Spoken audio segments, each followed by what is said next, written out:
Diabetic తో బాధపడుతున్నారా? Be better ayurvedic expert తో ఫ్రీ కన్సల్టేషన్ తీసుకుని తగ్గించుకోండి. నమస్తే రమగారు. నమస్తే జయ. రమగారు, ఏదైనా మంచి కథ ఒకటి చెప్తారా? ఒక్కోసారి మనం ఒక రకంగా ప్లాన్ చేస్తాం, మన ప్లాన్ వర్కౌట్ కాదు, మన ప్లాన్ ఎవరో బ్రేక్ చేస్తారు. కాసేపు వాళ్ళ ప్లాన్ నడిచిపోయింది అనుకుంటాం, వాళ్ళ ప్లాన్ కూడా వర్కౌట్ కాదు. వర్కౌట్ కాకపోవడం అనేది కామన్, ఎవరికైనా అయిపోతుంటుంది. అంతే, భలే బాగుంటుంది. ఒక చిన్న చందమామ కథ. పూర్వం అట జయంతుడని ఒక వైశ్య కుటుంబంలో వర్తకాడు ఒక ఆయన ఉండేవాడు. ఆయనకి ఒక 5-6 పిల్లలు ఉన్నారు, ఒక ఆడపిల్ల. పిల్ల పెళ్లి చేద్దాం అనుకున్నాడు. మంచి పెద్ద సంబంధం కుదిరింది. అయితే ఆయన ఏమనుకున్నాడంటే, మన దగ్గర ఉన్నది కాకుండా ఆయనకి పురాతన కాలం నుంచి వాళ్ళ ఇళ్లలో కొన్ని రత్నాలు ఉన్నాయి. ఒక రత్నాన్ని అమ్మి పిల్లకి పెళ్లి చేయాలి. ఈ రోజువారీ ఖర్చు వ్యవహారాలు ఏమీ కదపకుండా ఆ రత్నంతో వచ్చిన డబ్బే ఈ పిల్ల పెళ్లికి వాడదామని అనుకున్నాడు. ఓహో. ఏం చేశాడు, ఆ రత్నాలు అవి అమ్మగలిగే రోజులు కావవి, రాజులకే అమ్మాలి దాన్ని. సరే, ఇతను ఏం చేశాడు, ఆ రత్నం పుచ్చుకుని రాజుగారి దగ్గరికి వెళ్ళాడు. అది వేరే ఊరు, ఈయన ఒక చిన్న ఊళ్ళో ఉంటున్నాడు. రాజుగారు సిటీలో ఉంటాడు కదా, నగరంలో ఉంటాడు. గుర్రం వేసుకుని వెళ్ళాడు. రాజుగారికి అమ్మ చూపాడు. ఆయన చూసి చాలా సంతోషించి, అబ్బో భలే పురాతనమైంది, నా కిరీటంలో రత్నం పాతపడింది, ఇది వేయించుకుంటాను అని ఒక రేటు చెప్పాడు. ఇంత ఇస్తానన్నాడు. ఈయన ఏదో అడిగాడు, ఒప్పుకున్నాక రాజుగారు డబ్బులు తెప్పించిపోయాడు. జయంతుడు అన్నాడు, ప్రభు ఇంత డబ్బు పట్టుకెళ్ళలేను, కొంత ఉంచండి మీ దగ్గర, ఇప్పుడు అవసరానికి పెళ్లి పనులలో ఎంత అవసరమైందో అంతే పట్టుకెళ్తాను అని చెప్పాక సరే ఆయన ఏదో కొంత డబ్బు ఇచ్చాడు. ఇది చాలా పెద్ద మొత్తం, లక్షల్లోనే ఉంది. ఈయన ఏం చేశాడు, బజార్ వెళ్ళి అమ్మాయికి కొంచెం నగరంలో ఫ్యాషన్గా ఉన్న 3-4 రకాల వస్తువులు బేరమాడాడు, తీసుకున్నాడు. అక్కడి నుంచి ఆ నగరం చుట్టుపక్కల నల్లటి ఆవులు, కపిల గోవులు దొరుకుతాయి. ఆడపిల్లలు పెళ్ళిళ్ళప్పుడు గేదెను దోలటం మనకు కనపడుతుంది మన ఊళ్ళల్లో. గొడ్లు దోలుతారు, ఒక ఆవు దూడ లేదా ఒక గేదె పిల్ల, ఒక చిన్నపిల్ల ఇస్తారు, ఓ దూడని ఇస్తే అది పెరుగుతుంది అనమాట. పల్లెటూళ్ళల్లో బాగా కనపడతాయి. ఇప్పటికీ ఈ నర్సీపట్నము, ఈ శ్రీకాకుళము ఆ ఊళ్ళల్లో ఆవు వీటిని ఇవ్వడం కనపడుతుంది. ఆవు దూడ మన కృష్ణా జిల్లాలో ఆవు దూడలు ఇస్తారు బాగా. ఏం చేశాడు, ఒక కపిల గోవుని కొన్నాడు, లేత దాన్ని గోవుని కొన్నాడు. ఒక ఈత ఈనింది, దూడలేదు, దాన్ని చేత్తో పుచ్చుకున్నాడు. ఏం చేశాడు, గుర్రం తోకకి ఆవు మెళ్ళలో ఉన్న తాడుని కట్టాడు. ఆ గుర్రాన్ని టకటకలాడించకుండా మెల్లిగా నడిపిస్తున్నాడు. ఆవు కూడా వెనకాల నడుచుకుంటూ వస్తుంది. దాని మెళ్ళలో మువ్వ కట్టాడు. మువ్వ మోగుతూ ఉంటుంది, ఆవు వెనకాల వస్తున్న శబ్దం. ఆవుకి గిట్టల శబ్దం ఉండదు కదా, పైగా గుర్రం టక్కు ఈ టక్కులో ఇంకో టిక్కులు వినపడవు. అవును. ఈయన దారి పోతుంటే ఏమైంది, కొంచెం దూరం వెళ్ళిన తర్వాత ఈయనకి అడవిలోకి వెళ్ళాక, అడవులు దాటి వెళ్ళాలి. అప్పుడు ఎలా ఉండేవి, ఊళ్ళకి మధ్యలో చిట్టడవులు ఉండేవి. అవును. వెనకాల శబ్దం ఏదో తేడా వచ్చినట్టు తెలిసింది. తీరా చూస్తుంది కదా, ఈ గుర్రం వెనకాల ఆవు లేదు. దాని మెళ్ళలో కట్టిన తాడు, దానికి వేళ్లాడేసిన మువ్వ మాత్రం ఉన్నాయి. ఆవుకు కట్టిన మువ్వలు ఉన్నాయి. మువ్వలు నేల మీద తగిలి మువ్వ మోగుతోంది. చాలాసేపటికి కానీ అతనికి తెలియలే, ఆవు లేదు. అయ్యో ఏం చేయాలో తెలియలే. ఎవడో విప్పుకుపోయాడు. అయ్యో చక్కటి కపిల దొరికింది, ఇట్లా అయిపోయిందే, వెళ్ళి కొన్న వస్తువు మిస్ అయిపోయిందని కొంచెం బాధపడ్డాడు. కానీ ఇప్పుడు వెనక్కి వెళ్ళి ఏం చేస్తాడు, అదే ఇంకా బంగారం ఉంది, కొంత డబ్బు ఉంది, ఇంటికే వెళ్ళిపోదాం అనుకున్నాడు.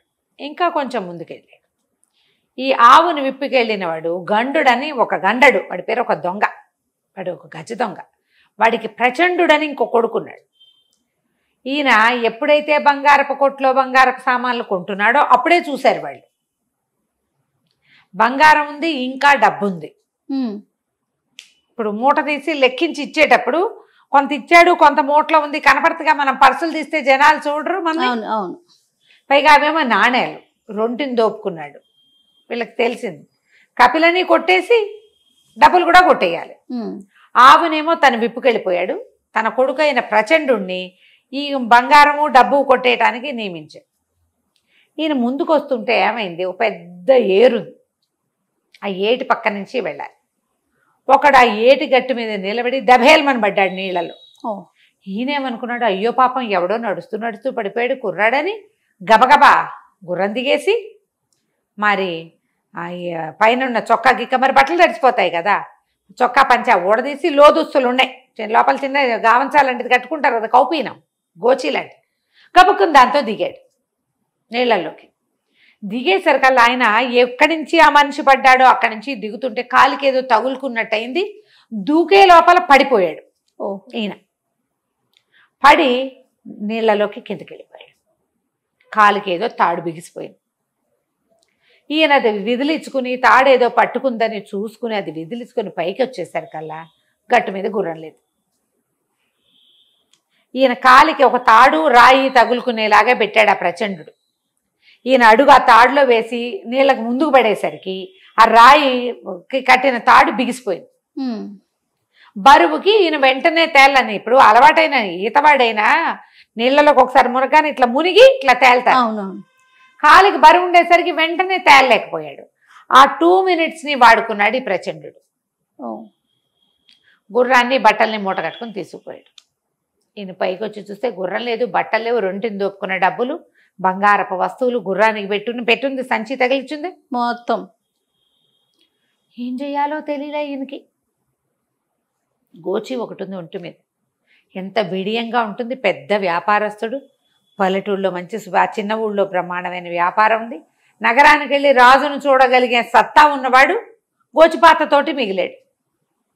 అయితే ఏమైంది, ఎవరో కొంతమంది రైతులు విత్తనాలు కొనుక్కోవడానికో దేనికో ఆ పక్కగా వెళ్తూ చూసి ఎవరండి బాబు ఏంటైనా అని కేకేసి అడిగేసరికి ఈయన చాలా మొహమాట పడుతూ ఇట్లా చెప్పేసరికి ఆ పక్కనున్న పల్లె వాళ్ళు అన్నారు, బాబు రండి అని చెప్పి వాళ్ళలో ఒకడు నెత్తి కట్టుకునే గుడ్డ చీది అడుగు చుట్టుకోండి అని వెంబడి పెట్టు తీసుకుపోయారు.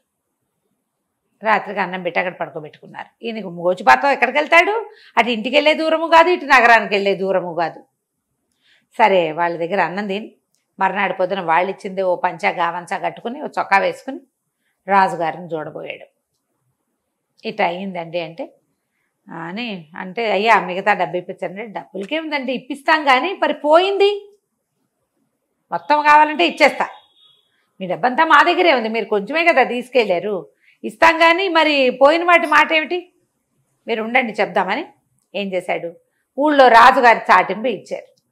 ఇక్కడే ఉండండి, ఇంటికి వెళ్ళొద్దు, అమ్మాయి నగలు అవి కొందాలండి, తెప్పిద్దాం నగలు, మనం మీరు చూద్దురు కానీ అని చెప్పి చాటింపు ఇచ్చారు. రాజుగారికి ప్రశస్తమైన కపిల గోవు కావాలి, గోవు నచ్చితే 1000 రూపాయలు ఇస్తామని. ఎక్కడెక్కడి కపిల గోవులు వచ్చాయి. మన గండడు ఏం చేశాడు, ఆవును తీసుకెళ్ళి ఇంట్లో కట్టేశాడు. వాళ్ళ ఆవిడికి తన కొడుకు మొగుడు చేసే దొంగతనాలు ఇష్టం లేదు. అందుకని 50 రూపాయలకు కొనుక్కొచ్చానే, 4 ఏళ్ల ఒక 6 నెలల్లో దూడనేస్తుంది, నువ్వు పాలు పితుక్కుంటావు, ఆరోగ్యానికి మంచిది, కళ్ళకి మంచిదని తెచ్చానని నమ్మించాడు. ఆవిడ కూడా ఈ వార్త విన్నాకేమనుకుంది, 50 రూపాయలు పెట్టి కొనుక్కొస్తే 1000 వస్తుందిగా ఏం చక్క, రాజుగారికి నచ్చితే దూడ ఆవేమో లక్షణంగా ఉంది, కపిలలు తక్కువ ఉంటాయి, కపిల గోవులు అంటే నల్లటి ఆవులు తక్కువ ఉంటాయి.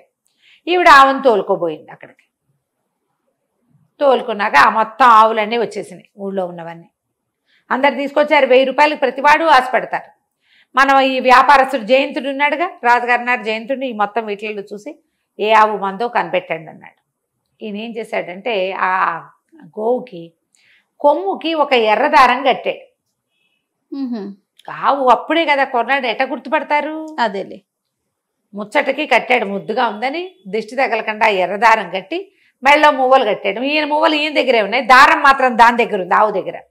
ఈయన ఇటు తిరిగి ఆ ఎర్రదారం ఉన్న ఆవును గుర్తుపట్టాడు. దాన్ని ముట్టుకుంటే ఆయనకు తెలిసింది ఇది మందేనని. ఇదేనండి అన్నాడు. ఆ ఆవుని మెళ్ళలో తాడుపుచ్చుకున్న ఆవిడ్ని, అమ్మాయి ఆవు ఎక్కడిది మీకంటే, మా ఆయన కొనుక్కొచ్చాడండి సంతలోనండి అంది. పద మీ ఇంటికి వెళ్దామన్నారు. దొరికేశారు.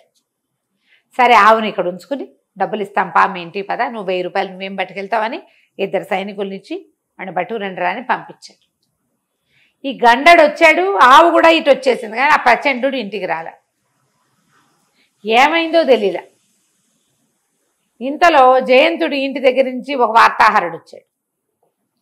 ప్రభు, గుర్రం ఇంటికి చేరిపోయింది అని. గుర్రం ఎట్టా చేరింది అంటే, ఈ ప్రచండు ఏం చేశాడు, ఈయన నీళ్ళల్లో పడిపోయాడు. జయంతుడు పడిపోగానే వీడు గుర్రం ఎక్కేశాడు. అది చాలా మకురు గుర్రం, యజమాని కాకుండా ఇంకో మనిషిని ఎక్కించుకునే అలవాటే లేదు దానికి. మామూలుగా ఊళ్ళలో గుర్రాలు ఉంటే పనివాళ్ళు వీళ్ళందరూ ఎక్కుతారు, కానీ ఈ గుర్రం అలాంటిది కాదు, ఆయనది స్పెషల్ గుర్రం. నిదానంగా నడిచే అలవాటు ఉంది ఆయనతో పాటు. ఇది ఎప్పుడైతే వీడెవడో కొత్తవాడు ఎక్కాడో దానికి నచ్చల. పైగా వాడు తడివంటితోటి ఎక్కాడు.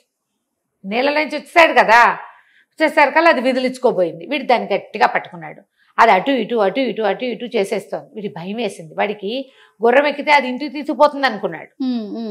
దారి తను చూపించే అవకాశం ఆ గుర్రం వాడికి ఇవ్వాల. మకురెత్తిపోయింది. ఆ తడి తగిలేసరికి దానికి విసుగు పుట్టేసింది. అది గెంతేస్తుంటే సరే ఎటో ఒకటి వెళ్తుందని దాని మెడ గట్టిగా పట్టుకుని అది ఎటు ఇళ్ళనిస్తే వెళ్తే అటు ఇళ్ళనిచ్చాడు. అది అడి తిరిగి ఇడి తిరిగి జయంతుడి ఇంటికి వెళ్ళిపోయి అలవాటైన దారిలో వెళ్ళిపోయింది. వెళ్ళిపోయేసరికల్లా వాళ్ళే గుర్రం లోపలికి వచ్చేసింది దివాణంలోకి. వాళ్ళది చిన్నది సంస్థానమే, అదేం మరి చిన్న వ్యాపారం కాదు వాళ్ళది. లోపలికి వచ్చేసరికి పని వాళ్ళ గుర్రం వచ్చింది. ఇదేంటి పైన వీడెవడ ఉన్నాడు, గోచిపాత్రాయుడు అని చూసుకున్నారు. లోపలికి వచ్చేసరికల్లా లోపల ఉన్న వాళ్ళకి డౌట్ వచ్చారు. తలిపేసేయండి అని గేట్లు ఏం చేశారు. ఏమని పట్టుకున్నారు. పట్టుకునేసరికల్లా ఎవరు నువ్వంటే మేమే బెబ్బే వాడు 2 పీకి. అప్పుడు వాళ్ళకి తెలిసిపోయింది యజమాని ఎక్కడో చిక్కడిపోయాడని తెలుసుకున్నారు వాళ్ళు. అందుకని ఏం చేశారు, మహారాజుకి కబురు చేశారు. జయంతుడి గుర్రం ఇంటికి వచ్చింది, జయంతుడి ఇంటికి రాలేదు అని. ఎప్పుడైతే ఈ గుర్రం పట్టుకున్నారో బట్టలు చూశారు. బట్టల్లో డబ్బులు ఉన్నాయి, యజమాని బట్టలు. అక్కడి నుంచి మెడకి సంచి తగిలిచ్చింది. ఏవో 2-3 పట్టు చీరలు ఉన్నాయి. తర్వాత నగలు ఉన్నాయి. అమ్మాయి వచ్చి నగలు గీగలు పట్టుకుపోయింది. ఇవి నాన్న బట్టలే, ఇదిగో ఈ సంచి రాజుగారు ఇచ్చుంటారు. ఇవన్నీ ఊహించి వాళ్ళు ఉత్తరం రాశారు. ఇంతలో ఈ సైనికులు 2 ఇంటికి వెళ్ళారు కదా. ఆ గండడు ఇంటి దగ్గర కూర్చొని ఆలోచిస్తుంటే ఏ సంతలో కొనుక్కొచ్చావు కపిల్ గోగుని అని అడిగారు. మేమే బెబ్బాయి అన్న. అయిపోయింది. పట్టుకొచ్చేసారు. పట్టుకుని తీసుకొచ్చారు. ఎట్లా చేశారు, ఏం చేశారంటే ఇదిగో ఇట్లా చేశారు. ఇలా మోసం చేస్తున్నారని తండ్రి కొడుకు ఇద్దరికి చెరసాల సంవత్సరం పాటు ఖైదు విధించి అన్నీ దొరికేసినాయి కదా. కానీ ఈ పని చేయకూడదు. శుభకార్యానికి కోసం కొనుక్కుంటే ఇంత పని చేస్తే ఎట్లా. వాళ్ళిద్దరిని జైల్లో పడేశారు. జయంతుడికి మళ్ళీ ఆయన గుర్రాన్ని ఆయన తెప్పించి ఇక్కడ ఇంకో కొంత షాపింగ్ చేయించి కొంచెం డబ్బులు ఇచ్చి రాజుగారు వెనక్కి పంపించేశారు. వీళ్ళు ఇంత ప్లాన్ చేసినా ఒక్కోసారి చూడలేదు. చూడు జయంతుడు ఏమనుకున్నాడంటే తన ప్లాన్ ఫ్లాప్ అయింది అనుకున్నాడు. వేరే వాళ్ళ ప్లాన్ వర్కౌట్ అయింది మొదట. అవును. తర్వాత ఏమైంది, భగవంతుడు వేసిన ప్లానే కరెక్ట్గా అవుతుంది. మనుషులు వేసిన ప్లాన్లు అది మాస్టర్ ప్లాన్ కదా. అదే పారని ఎత్తులు కథ పేరు. కథ కంచికి మనం ఇంటికి. సూపర్. నమస్తే. నమస్తే.